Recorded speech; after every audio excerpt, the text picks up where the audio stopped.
This is Boxing Tickets NI. We are delighted to be joined on Zoom once again. I'm trying to think now, and he definitely must be the most interviewed person on the channel.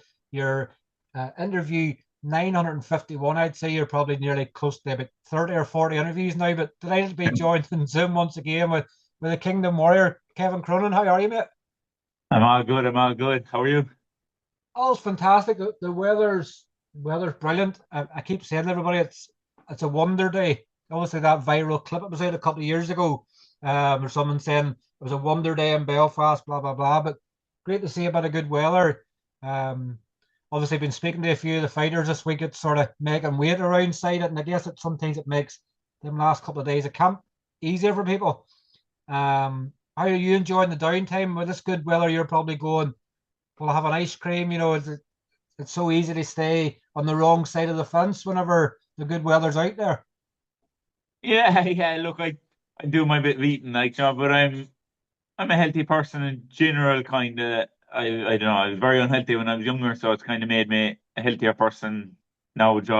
Getting a bit older, so it's like I don't really, I don't go eating shit the whole time. I wouldn't go out getting ice creams and all that. Now it's the weather for it. It's just not my thing. But like that, I'm the sweet tooth. I like jelly in the evening. That's what I like, jellies. But yeah, look, I'm enjoying it. I'm kind of what I say, 90, 10, 80, 20 kind of rule where I'm still eating good 80, 90% of the time, still tracking my meals.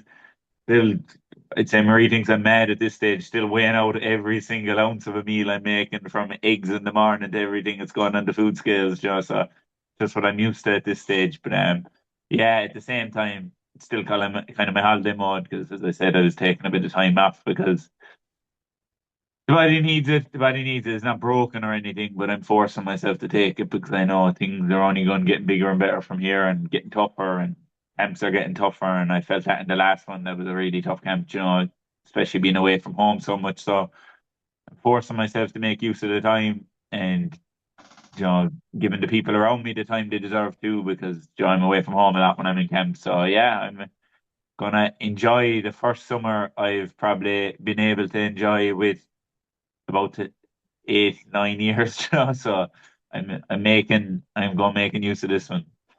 It's more, I know you want to a certain degree still sort of be in that mindset because if the next thing you know, if you don't sort of stick to going, let's control the food in some ways, by the time it comes, you get the next fight date, some of your fight camps are already taken up by losing weight and not maybe the technical side of things that maybe John and things like that want. So in some ways for you, you're looking after your body out of camp. So when you get back into camp, that it's an easier sort of camp for you in terms of getting to the weight that you need to make and being the optimum prime.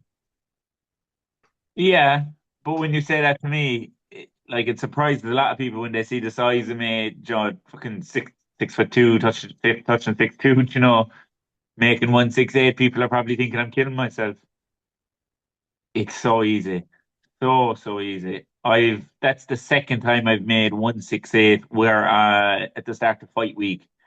I add in a few calories because I'm like my weight's coming a bit too quick there. Coming down. I make that weight so easy, and it's yeah, it's a bit of a shock to anyone that hears that really that I make 168 so easily. But that's it. I just kind of stay disciplined all year round. Inside the camp, outside the camp. Obviously, outside the camp, you have a bit more leeway with enjoying a bit of food and stuff. But yeah, it's more or less after the fight you have the big burst of enjoying food, and it's when something's held back from you, you want it a bit more. So you have that big burst for a week or two, and then you're just kind of like, all right, I'm sick of it. Yeah, It's not all it's hyped up to be, but yeah, look, I'm always good and strict in camp. We can make it more technical these days because of that. As I say, like we can work on all the technical bits, and yeah, the last few camps have been great. They've been all not about weight.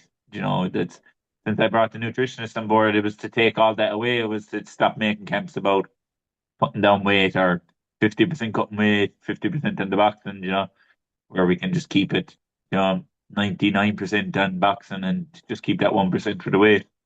you'd mentioned obviously previous in interviews we've done that you obviously want to try out middleweight, so like you lose another eight pound from sort of where you were. Like, do you still, is it sort of one of them where you sort of have to test the water? So maybe, come in at like 165, 164 for making weight and sort of go down in sort of stages? Like, you still, in your head, like, I'm guessing you've obviously had these talks with, your nutritionists and things like that, but do you still believe that middleweight's still possible?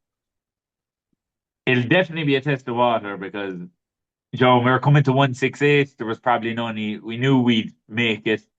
It wasn't like, oh, we have to go test the water with this, whatever, not take it too big a fight and all that. But middleweight is a big step, but 100%. I don't half-ass it though. Like if I'm testing the water at middleweight, I'm testing it at middleweight. I'll be making 160. I won't be, or 160, yeah, 160. I'm not going to be making 161, 162. I'm all in when I try these things. So if I'm trying it, I'm trying it right. Um, Plus, the other side of things is I could try it at 163 and feel great, and then say, oh, yeah, this is the way for me. And then you go to 160 for the next fight, and it's a tougher fight. And then it's like, oh, that 3 pounds killed me, So if I'm going to try it, I'm trying it right. And yeah, I think I'm going to try it next. Like I said, I'm not planning on being out this summer, but that'll be the next step is to go and test 160 anyway. And look, if it feels too much, I listen to my body and I'll say, no, look, yeah, 168 is the weight for me.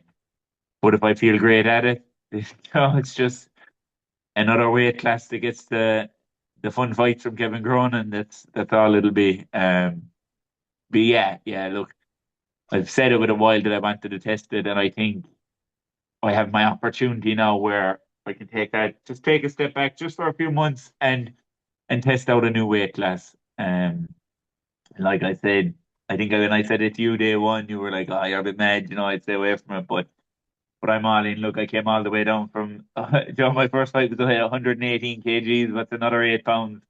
So, yeah, You, I'm you going to hear try of it. If I people say I'm going to try something, I do it.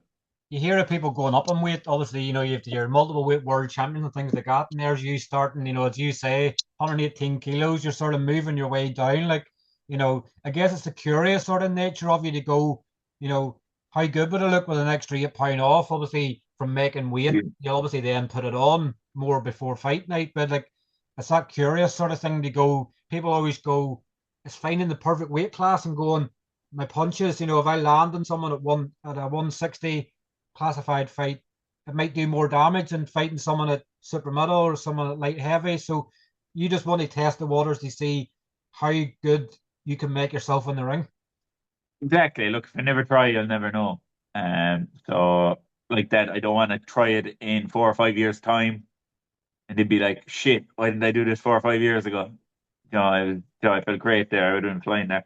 Like that has nothing to do with performances or feeling like I was struggling with weights or anything like that. It's just curiosity and the fact that I have that little bit of time now that I can do it. So yeah, look, I love trying new things. I love testing new things. I love testing the waters. Probably been in more domestic fights than most fellas, like, which is kind of says enough for itself. Like I love testing the waters. But yeah, I think it's time for me to start. How do I say it? To start worrying about me rather than taking for other fights and stuff because other people want them. Because after my fight in Liverpool, Emmett came out with comments. So I was like, oh well, I got to prove him wrong because he said that. And stuff like that. I got to worry about myself, do what I want to do, and get to where I want to get by doing it my way, not doing it other people's ways. But yeah, look, we'll see. We'll see. I'm going on holidays now on Sunday. I'm going up to the boxing to the Jay Burns show on Saturday, so I can't wait for that to actually be able to sit ringside and watch a fight as a fan and not have to be stressing out backstage, not seeing anything. So yeah, it's gonna be nice to be able to watch it and see all the lads fighting. There's a few class fights on that card as well, so I'm looking forward to that. And then straight down the road, not even going home, down the road to Cork to catch a flight after Spain for a week. So first first on holiday in a couple of years with the missus. So that's that's because of boxing as well. I've not been able to do anything, but yeah, looking forward to that. And then look when I come back, start making a plan. Not saying I'm going back into camp straight away or anything. As I said, I want to. I've itchy knuckles. I wanna get back in there, but I know I know I'll be saying in a few months, you should have taken that extra bit of time while you had the chance, and I'm forcing myself to do it. But we'll make the plan. We'll start working on bits, and yeah, hopefully late August, September, something like that, I can get back out and hopefully test the waters, maybe at 160 and take it from there. I know there's going to be huge fights out there for me. As I said, there's a lot of big people in the sport now. What have watched, my two of my last three fights, and said, "Geez, he really brings it." Like, and I don't think there's any broadcaster or promoter out there that doesn't want me on their show. So, yeah, it's nice to see so many big names know my name. Even even after that last fight, and I was doing an interview, actually ringside, and Dana was going away, and I kind of just saluted him, Joe Moore, just like hi, and Nixon, his security were pulling them away, and it was kind of like he kind of pushed his security kind of to come back to me, and he was like, "Oh, Kevin, Joe, that was unreal again," like and all that, and just had a chat with him, and his security were pulling them away, and he said to me, he just said, "I'll be in touch with you." So, the guys with that kind of power in combat sports, John, that are that big a name that you look up to, that just know your name when they see you there is pretty cool. You've obviously had a couple of weeks, obviously on reflection, obviously on the fight. I sort of left you to your own devices. Sort of, I know that we'll have the banter and stuff like that in the group on WhatsApp and things like that. But you've had a couple of weeks to reflect, sort of on Madison Square Garden, obviously on and the fight with them. At sort of when I guess you've watched it back and things like that. Like, how do you sort of reevaluate, I guess, obviously sort of what went on, sort of I'd say probably one thing probably you probably will say is probably the scorecards probably didn't reflect on the fight that it was. Like, I give the fight the Emmet just about on my card. So anybody thinking I'm just team Cronin, obviously how I scored the fight. I thought Emmet just about nicked it, obviously down the stretch. But when you sort of look back on sort of things, like how do you reflect on Madison Square Garden? Yeah, that's another thing I like. I like around me, even my coaches and managers and everything is the straight honesty, like like that if they think, oh, it's close, but we're not going to say you won it. I thought maybe you might have nicked it by one, or you might have nicked it by one. That's what I want around me, like not someone that's going to be saying, oh, you won, you won, you won. But yeah, I did. I thought I'd have nicked in the finish. I thought I wasn't sure what the scores would have been, but I was like, oh yeah, well look, I was kind of in my head. I was like, well, I felt I breathed the first 5, 6 rounds, and then I was kind of like round seven. I thought I won. Like round eight, it was pretty close. So I was kind of saying this as I was going back to the corner afterwards, and they were killing me because I was as good and all as I was doing them early rounds and stuff. When I watched it back, I was like, oh, it was pretty decent, but they were killing me because of the underperforming I was doing compared to what I've been doing in camp. So they were like, why aren't you doing these bits you were doing, John? You're stinging these guys with this. I'm still not going to put it out there because these certain shots I'm doing that I'm going to be keeping for the future, Joe, but I wasn't throwing them, and they were like, "Why aren't you doing them?" I was just kind of like in the corner. It's easier than I thought it was going to be, Joe. Especially the early rounds. I was like, this is too easy, John. That's not taking anything from Emmet. I was just feeling like, whoa, John, I expected more from this, but yeah, look, he's tying up. Obviously, I wasn't too happy with. I get that there's a smart side of boxing where you tie up and you kind of set these little tactics, but I think there's a difference between tying up and there's holding, and that was a bit mad, yeah. But the scores, whatever, so whatever. As I said, I thought I nicked it. Actually, I was surprised by it was on social media. A lot of people at home were like, "Oh yeah, Emmett might nicked it by one there or whatever," and everyone kind of just had it between 1 or 2 rounds. Joe, either way, they didn't. There was no one had it as wide as that scorecard, but yeah, didn't everyone was kind of in the arena? People I didn't know all the thought that I was the one nicking it, But when I watched it back, yeah, I still felt I'd done enough, but like that, there was no robberies or anything. It was a fight two halves kind of thing. But there was a lot of close rounds in there in the second half of the fight, so it was kind of what you wanted to see there. But when I watched it back, the only thing that really bothered me, it wasn't the decision, wasn't the fight itself or anything, was a bit of the commentary is like what I was doing a lot in camp was stepping back and making the opponent miss, which is kind of a big thing I based this whole thing on. Was that Emmett wasn't going to be able to just jump on me after a break. And it's like when I was watching it and I was making a miss, and I mean I was making a miss by millimeters, and it was like I don't think I even got hit flush in the face till about round 7, and it was because there wasn't even a mark on me after the fight, but it was kind of annoying to see Emmett's working here well at range, he's catching Kevin out here nice at range, but I wasn't being hit. And anything that was coming close was hitting the guard, and that was the only bit that really annoyed me watching it back. But anything other than that, fuck it, I couldn't give a shit about the decision anymore. Even straight away when they gave it, when they actually said 98, 92, I was like, all right, so they actually gave all them close rounds to me and the whole first half to me, which I thought anyway. I was like, so they only actually gave him 9 and 10, which were the only ones that you could say, won clear. Um, but again, I just didn't react. I was just like, oh yeah, so well done, Emmet. And the first thing that came to my head was there's a lot of people here are flying across the world to see you. Don't just be making this about yourself. So I just hopped up on the ropes, John, clapped to the crowd and thanked them, and like that, stayed professional as always.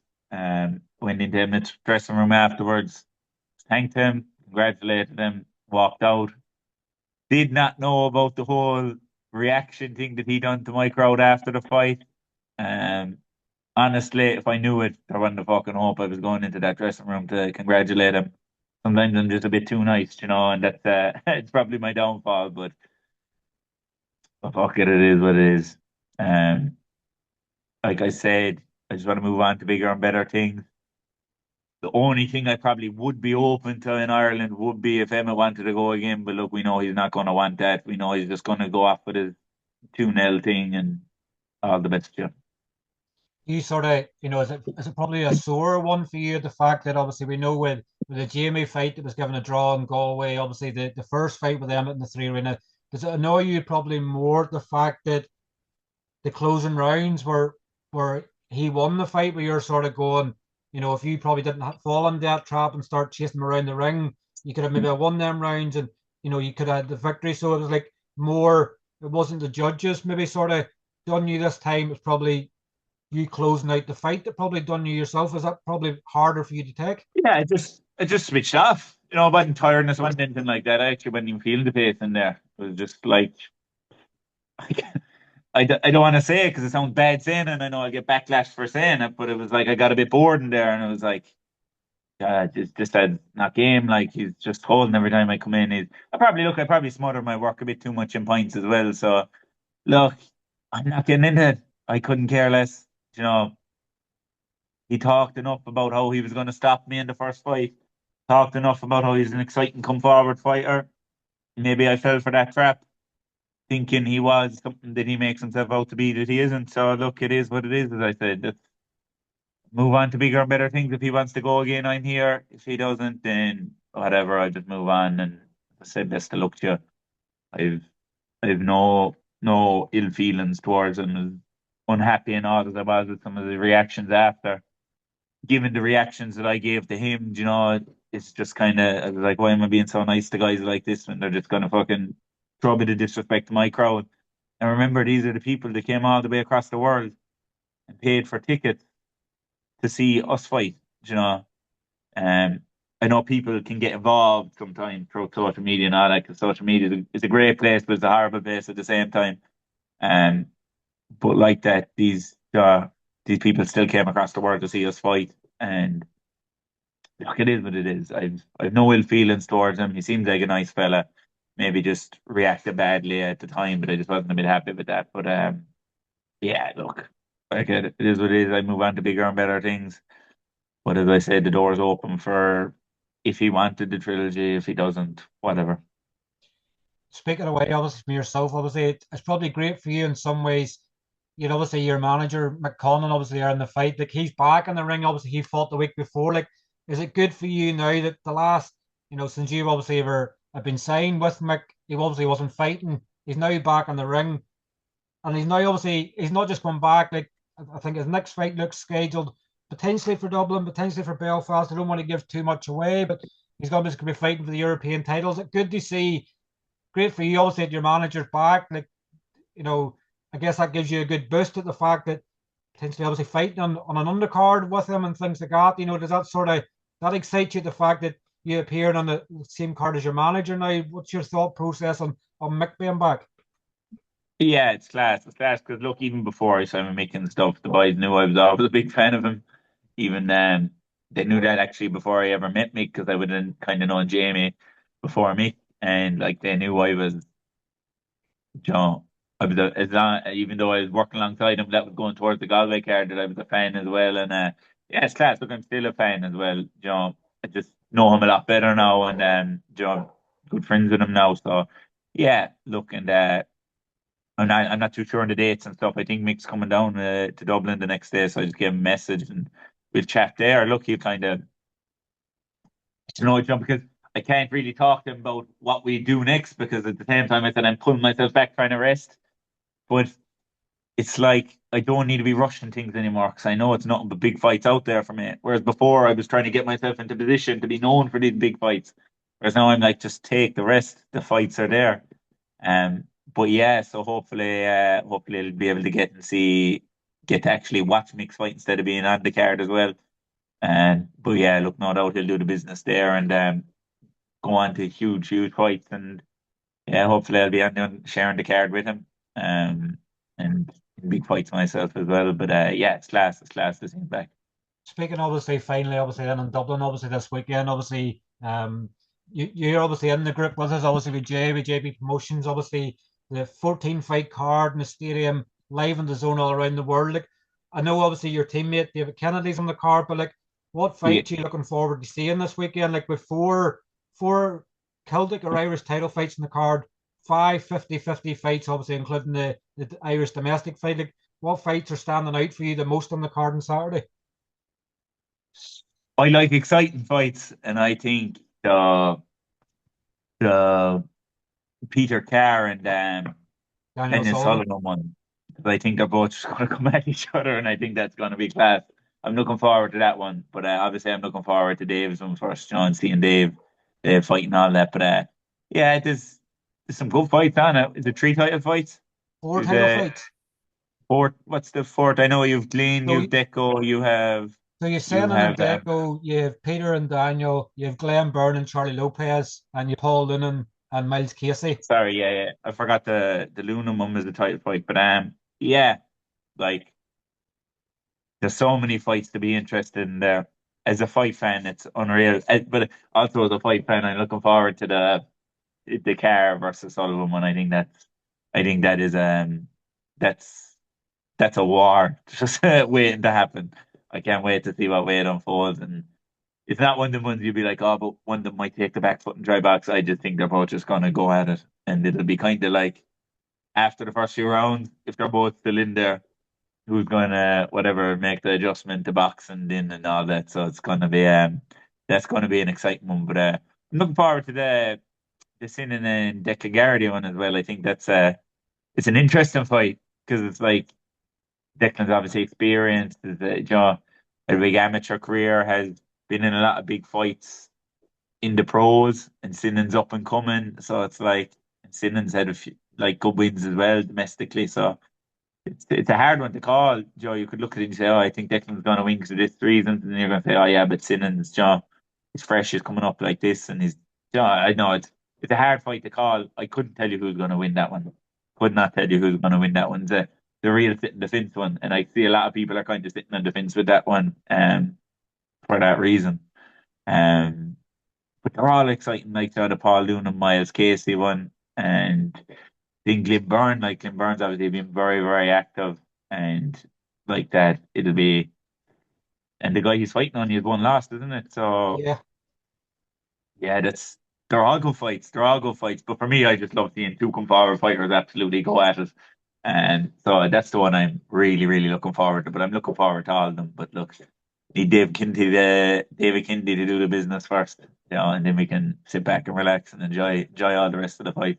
And no Me doubt one. he will because he's been in camp with me all the time, you know, for the Brennan fight as well. So yeah, look, he's been sharp all that camp. I haven't seen him now in the last 2 3 weeks because obviously I've been not traveling up and down to Dublin with camp. But yeah, look, he was sharp going into his camp, so I've no doubt he'll do the business.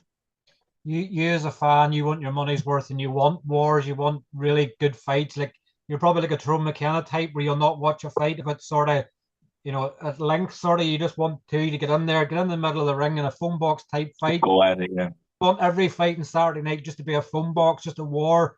That's the type of fight you like to watch. Like you're not one of the purists that like to see the hit not get hit. You just want to see blood and guts. No, I wouldn't say that. I love seeing hitting got get hit and moving around and all that when especially when you have two of them boxers, Joe, and they're trying to set traps for each other.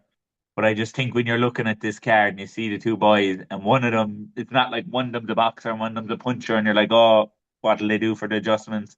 But what makes it exciting is that they're both come forward. It's just like it's gonna be nothing but a war, and that's why I'm excited for it. But yeah, like that even I'd say the last fight where I was very excited to see was probably Buatsi versus Smith because they were both going to be setting traps for each other and seeing where they could catch each other out. So like that, I would. It's just down to how what type of fighters are in front of each other as to how exciting it makes it for me. Definitely. Well, look, obviously, I'll thank you obviously for coming on and having a chat with me. Obviously, no doubt I'll probably see you obviously in Dublin, and if you're anywhere near the bar and you see me close by, I'll take a bottle of Coke or something like that. I'm not drinking on Saturday because I know you owe me a few pounds still. Um, the Don't worry. When I was ordering tickets, I said make sure they're far enough away from you. So I've pre-planned all that. But look, thanks for coming on having a chat with me, and hopefully, fingers crossed, we'll get a chat in Dublin, get a good catch up. Nice one. Appreciate it, Steve. All right, Kevin. Cheers. Take care. Thank you. Bye. Thanks. Bye bye. Bye bye. Bye.